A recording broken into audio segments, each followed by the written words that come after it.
Hello दोस्तों, नमस्कार। कैसे हैं आप? उम्मीद करता हूँ सब बहुत अच्छे होंगे। मन की सोच में आप सभी दोस्तों का बहुत बहुत स्वागत है दोस्तों। आज मैं एक छोटी सी कहानी लेकर के आया हूँ। वो कहानी ऐसी है कि हमें यदि अपनी ज़िंदगी जीना है तो हमें कुछ चीज़ों को इग्नोर करना चाहिए। जैसे एक कहावत कहते हैं कि हाथी अपने रास्ते चलता है और उसके पीछे कुत्ते भौंकते रहते हैं।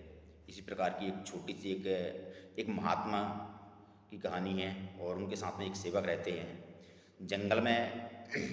ये रहते हैं, उनकी एक कुटिया जंगल में। और इनका एक रोज़ का एक पेशा है। वो गांव जाकर के भिक्षा मांग के लाते हैं और जाकर के उसको पका कर के और दोनों भगवान को भोग लगा कर के दोनों जो है भोजन ग्रहण करते हैं। इनका डेली का एक नियम था। एक दिन क्या हुआ कि पंडित जी जो थे, ब्राह्मण जो मुनि थे, वो अकेले जाते थे और भिक्षा मांग के लाते थे। लेकिन एक दिन उनका सेवक बोला कि गुरुदेव, मैं भी आज आपके साथ चलता हूँ। गुरुदेव ने बोला कि ठीक है, कोई बात नहीं, चल सकते हो मेरे साथ। आगे आगे गुरुदेव चले गए, जा रहे थे और पीछे पीछे जो है उनका सेवक जा रहा था। 8-10 घर में उन्होंने भिक्षा मांगी। मतलब इतनी भिक्षा मांगते थे कि जितना उनका रोज का काम चल जाए, सुबह शाम का या रोज का उनका काम चल जाए, इतनी भिक्षा वो मांगते थे। यदि ये गांव में 150 घर हैं तो उनको 150 घर नहीं जाते थे वो, उनको जाने की ज़रूरत नहीं है। उनका काम हो गया कि हाँ, आज का भोजन हमें मिल जाएगा, और वो वापस आ जाते थे। जब 8-10 घर में उन्होंने भिक्षा मांगी और उनको ऐसा लगा कि हाँ, मुझे घर जाना चाहिए, तो जो महात्मा जी थे वो अपने कुटिया की ओर चल दिए। पीछे पीछे उनके जो सेवक थे वो भी पीछे पीछे चले आ रहे थे। एक एक दिन क्या हुआ, जैसे चले आ रहे थे तो एक गांव में बहुत सारे लुच्चे लफंगे लड़के भी रहते हैं। कोई अलग अलग प्रकार के कमेंट करते हैं। कोई महात्मा की तारीफ करता है, कोई बुराई करता है, कोई गाली देता है, कोई कुछ।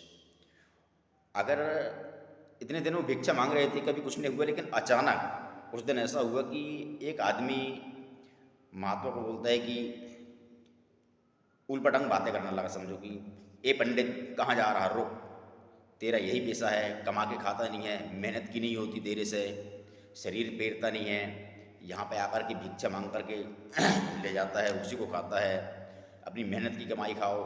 गाली गलौज करने लगा, बहुत सारी गाली गलौज करने लगा। महात्मा सुनते रहे, लेकिन वो अपने धुन में लगे रहे और आगे बढ़ते रहे। उन्होंने पीछे मुड़ के नहीं देखा है। उनके जो सेवक थे वो पीछे पीछे जा रहे थे, वो सारी बातें सुन रहे थे, लेकिन उनको बहुत गुस्सा भी आ रही थी कि गुरुदेव को ऐसा बोल रहे हैं। गुरुदेव उनको कुछ बोल नहीं रहे हैं, पलट के कोई जवाब नहीं दे रहे हैं। लेकिन महात्मा महात्मा है, वो ज्ञान के सागर हैं। धीरे धीरे वो अपनी कुटिया पहुंच गए और सेवक भी उनके सामने पहुंच गया। जब कुटिया पहुंच गए तो सेवक को रहा नहीं गया। उन्होंने बोला, गुरुदेव आदरणीय, विनम्र निवेदन है, मैं आपसे एक क्वेश्चन कर सकता हूँ, एक बात कर सकता हूँ? बोले हाँ, बोलो क्या बात है? बोले, आपको एक आदमी इतनी बुरी बुरी गाली दे रहा था, ऊल पटांग अनाप शनाप बोल रहा था, लेकिन आपने उसको एक भी शब्द का आपने जवाब नहीं दिया है, ऐसा क्यों? गुरुदेव ने बोला कि बेटा, अभी सब्र रखो, अभी इस सवाल का जवाब मेरे पास में नहीं है। जिस दिन सवाल का जवाब आज आएगा तो मैं आपको तुरंत बता दूंगा कि इसके लिए मैं चुप रहा हूँ। वो भी सब रखा, बोले ठीक है। कुछ दिन बीते, गुरुदेव अकेले जाने लगे, अकेले आने लगे भिक्षा लेकर के। एक दिन सेवक के मन में आया कि यार, काफ़ी दिन से मैं इस कुटिया की सफाई नहीं किया हूँ, और काफ़ी कपड़े कपड़े अपड़े पड़े हैं, मेरे भी कपड़े गंदे पड़े हुए हैं, सबको आज साफ सफाई करके अलग कर देता हूँ। तो अपनी साफ सफाई करके सारा कचरा बाहर जमा किया हुआ था। इतने में गुरुदेव भिक्षा मांग करके और वापस कुटिया पे आए। तो उन्होंने बोला कि सेवक, ये क्या कर रहे हो? बोले कि गुरुदेव, मैं सफाई कर रहा हूँ कुटिया की, काफ़ी दिन से सफाई नहीं हुई थी और कपड़े वपड़े भी बहुत गंदे हो गए हैं, धुलने की भी लायक नहीं है, मैं इनको फेंक देता हूँ। बोले ठीक है, कोई बात नहीं, आप फेंक दो। उन्होंने बोला, सेवक इधर आओ। बोले जी गुरुदेव। उन्होंने बोला कि आपने एक मेरे से एक सवाल किया था कि एक आदमी मुझे गाली गलौज कर रहा था और मैं उसको कोई जवाब नहीं दिया हूँ। आज तुम्हारे सवाल का जवाब तुम्हारे सामने है, आप इसको समझने की कोशिश करो और समझो। वो काफ़ी इधर उधर देखने लगा, उसको कुछ भी समझ में नहीं आ रहा था कि गुरुदेव क्या बोल रहे हैं, इसका क्या जवाब है, क्या जवाब नहीं है। बोले गुरुदेव मुझे कुछ समझ में नहीं आ रहा, कृपा कर आप अपनी बाणी से मुझे समझाएं। गुरुदेव बोले सेवक, ये जो आज तुमने सफाई की है ना इस कुटिया की और अपने शरीर की, और अपने शरीर में जो आप कपड़े पहनते हो जो कितने इतने गंदे हो चुके हैं, आप उसको क्या किए हो, आज निकाल करके बाहर फेंक दिए हो। अपनी गंदगी को बाहर निकालना कोई बुराई नहीं है। सेवक बोला हाँ गुरुदेव आप तो सही बोल रहे हो। बोले इसी प्रकार से वो अपने सारे शरीर की गंदगी वो बाहर निकाल रहा था। हमें उससे क्या लेना देना? यदि हम उस पर ध्यान देंगे तो हम अपना काम नहीं कर पाएंगे, हमारे सारे काम रुक जाएंगे, हम भक्ति नहीं कर पाएंगे, हम भिक्षा नहीं मांग पाएंगे, हम कोई भी अच्छा काम नहीं कर सकते हैं। इसलिए वो अपनी गंदगी बाहर निकाल रहा था, हमें उससे कोई लेना देना नहीं है। हमें अपने रास्ते चलना है और अपने रास्ते चले आना है। वो क्या कर रहा है क्या नहीं कर रहा है हमको उससे कोई लेना देना नहीं।